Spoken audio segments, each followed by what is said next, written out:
vous êtes sur une installation de recyclage de matériaux du bâtiment. Donc l'idée, c'est que les clients peuvent venir vider les gravats chez nous, même les gravats quand ils sont sales, même les gravats de déchetterie. Et l'idée, c'est que nous, on va venir faire la séparation de tout ce qui est granulat, de tout ce qui est autre que granulat, c'est-à-dire ferraille, bois, plastique. Et l'idée, c'est refaire des granulats qui vont être utilisés dans l'industrie du BTP au sens large.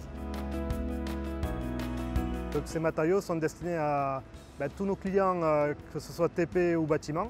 Donc ça va servir aussi bien à enterrer des tranchées de câbles électriques, des réseaux d'eau, faire du sable pour les négoces et intégrer nos matériaux également dans nos centrales à béton. Donc l'idée, voilà, ces matériaux vont venir remplacer les granulats naturels en qualité équivalente.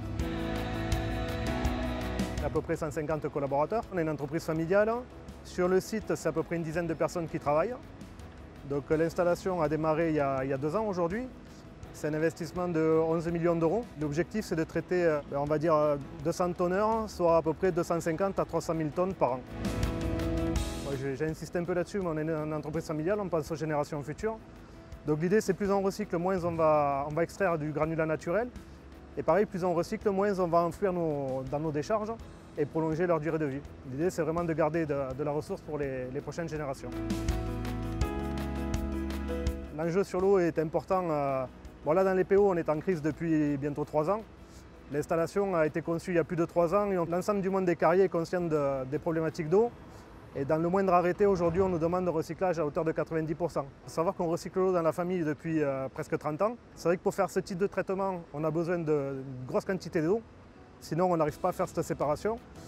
Là où on a poussé un peu plus ici, il y a des systèmes de recyclage d'eau qui nous permettent d'atteindre 99% de recyclage d'eau. Même si on utilise beaucoup d'eau, on en consomme très peu.